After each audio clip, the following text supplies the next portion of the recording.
দুনিয়া কিন্তু থাকে না। আজ রাত যার বাসর ঘর তারও ভোর হবে, আজ রাত যার জেলখানা ফাঁসির রাত তার রাতও কি হয়ে যাবে। মদের আড্ডায় যে তারও ভোর হয়, আর আপনার হসপিটালে ব্যথায় যে কাতরায় তার রাতও কি হয়ে যায়, শেষ। দুনিয়া থাকে না, দুনিয়া ধোকা। দুনিয়া কি বলেন না, দুনিয়া ধোকা। দুনিয়া বড় স্বার্থপর, কাউরে থাকতে দেয়, কাউরে। বাপ আমার থাকতে চাচ্ছে, থাকতে দেয়। আমার দাদাও থাকতে চাইছে, থাকতে দেয়। ধাক্কা দিয়া দিয়া ফেলাই দিছে। সুঠাম মানুষ, তাগড়া মানুষ, নওজোয়ানকে এক এক ধাক্কা দিয়া দিয়া দুনিয়া খবরে পাঠাই দিছে। যা, আল্লাহ তাআলা আমাদেরকে বুঝ দান।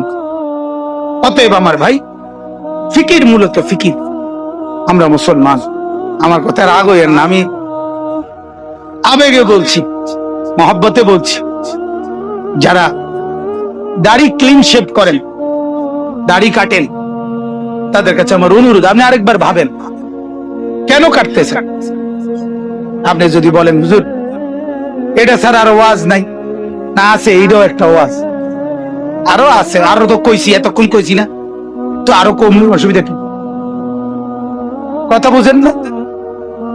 আল্লাহ তাআলা আমাদেরকে বুঝার তৌফিক। তাহলে মূল ফিকির হলো মৃত্যু। তো বলতেছিলাম, ওই কথাটা শেষ হয় নাই।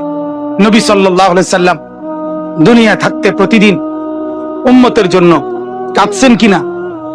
যেদিন দুনিয়া থেকে যাচ্ছিলেন সেদিন ফিকির করছে কিনা? যেদিন কবর থেকে উঠবেন সেদিন ফিকির করছে কিনা?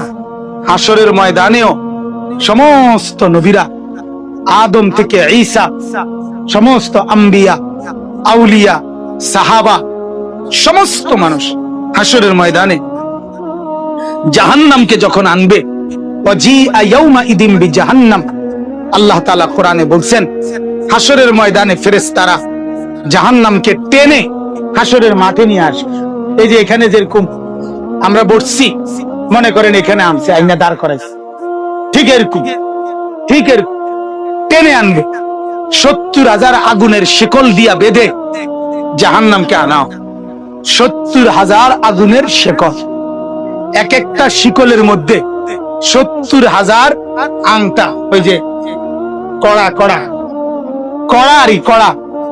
শিকল বানায় কি দিয়া, কড়া একটা একটা লাগাইয়া না, এক একটা শিকলে ৭০,০০০ কড়া, এক একটা কড়া ৭০,০০০ ফেরেশতা ধরবে। এবার কত কোটি আপনি গণেন, আমার সময় নাই। কোটি ফেরেশতা টেনে আনবে, আর জাহান্নাম তার একটা বিকট চিৎকার দিবে। এক চিৎকারে পুরা হাসরের ময়দানের সবাই চিৎকার দিয়া উঠবে, ইয়া রব্বি নাফসি নাফসি, আল্লাহ আমাকে মাফ করেন, আমাকে মাফ করেন, আমাকে মাফ করেন, আমাকে মাফ করেন, আমাকে মাফ। আদম থেকে ঈসা নবী, ওনারা বলবেন, ফেরেশতারা বলবেন, জিনরা বলবেন, আম্বিয়ারা বলবেন, আউলিয়ারা বলবেন, আতখিয়ারা বলবেন, আসফিয়ারা বলবেন, সাহাবারা বলবেন, উলামারা বলবে, মুহাদ্দিসিন বলবে, মুফাসসিরিন বলবে, ফুকাহা বলবে, খুতাবা বলবে, আইম্মা বলবে, মুয়াজ্জিন বলবে, হাফেজে কোরআন বলবে, সাধারণ মানুষ বলবে, হর ইনসান বলবে, ইয়া রব্বি নাফসি নাফসি, আল্লাহ আমাকে বাঁচা, আমাকে বাঁচা, আমাকে বাঁচা, আমাকে বাঁচা। সবাই বলবে এক কথা। সবাই হঠাৎ করে শুনবে কে যেন একজন কোথাও বলতেছে, কোন এক পাশে দিয়া শোনা যাইতেছে একটা আওয়াজ, ইয়া রব্বি উম্মতি উম্মতি, আয় আল্লাহ আমার উম্মতকে বাঁচান, আমার উম্মতকে বাঁচান, আমার উম্মতকে বাঁচান।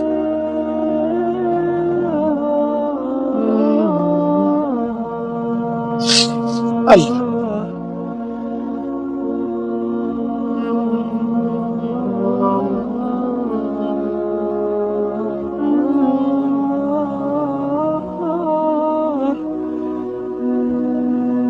আল্লাহ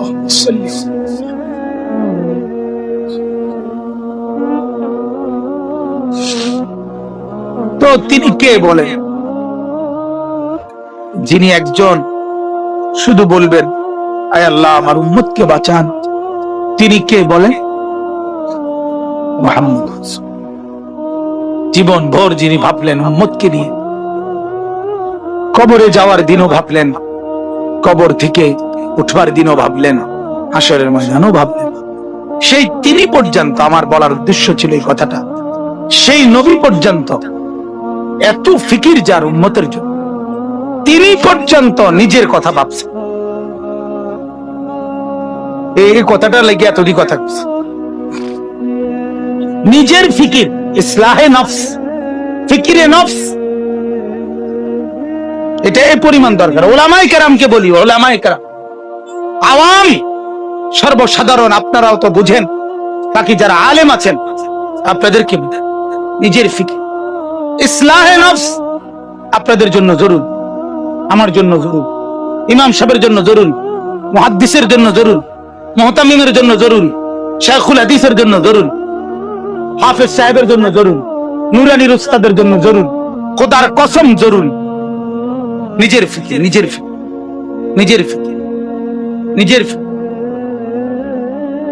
আমার সংশোধন, আমার খবর, আমার নিজের টেনশন দরকার। এটা আমাদের মধ্যে বড় ঘাটতি। এখন ওই যে ওলামা সম্মেলন লিখছে, অনেক আলেমও আমি চতুর্দিকে দেখা যাচ্ছে।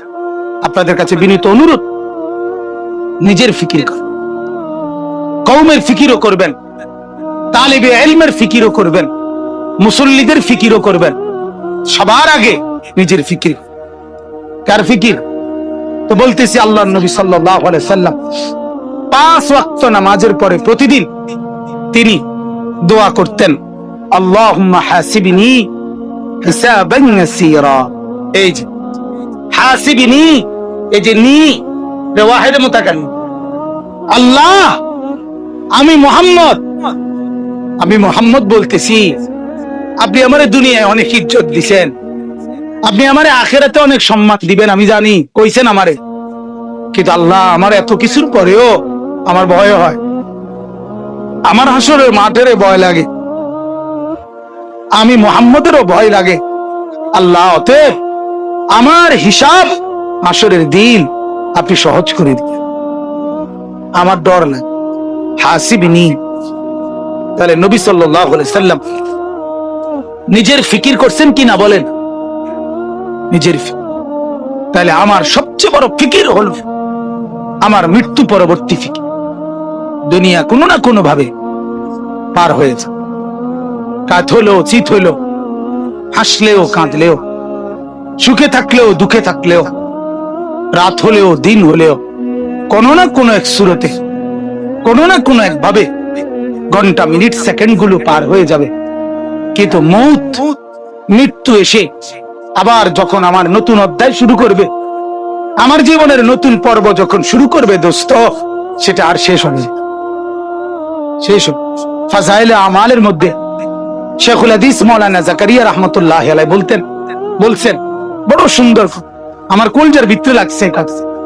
উনি বলছে, হে দুনিয়ার ভাইয়েরা, দুনিয়ার সর্বোচ্চ বিপদ, সর্বোচ্চ অসুখ, সর্বোচ্চ যন্ত্রণা, মনে করেন সর্বোচ্চ ভয়ঙ্কর ক্যান্সার, এটাও যদি হয়, তিনি বলেন সেটারও তো একটা সমাপ্তি আছে, যে মৃত্যু হবে, আর মৃত্যু হইলে এটার সমাপ্তি শেষ।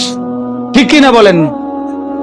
আগুনে দুনিয়ায় যে জ্বলে গেছে, একেবারে আগুন লেগে গেছে যার শরীরে, তার চিৎকার, তার কষ্টেরও তো একটা সমাপ্তি আছে, যে কিছুক্ষণ পরে কি হয়ে যাবে? মৃত্যু হয়ে যাবে। শেখুল হাদিস মাওলানা জাকারিয়া রাহমাতুল্লাহ আলাইহি বলে, কিন্তু আখিরাত আর পরকাল, কবর আর হাসরের জাহান্নামের কষ্ট, যন্ত্রণা, দুঃখ আর মুসিবত, মেরে মোহতারাম, যখন শুরু হবে, সেটা আর কোনোদিন মৃত্যুর মাধ্যমেও শেষ হবে না।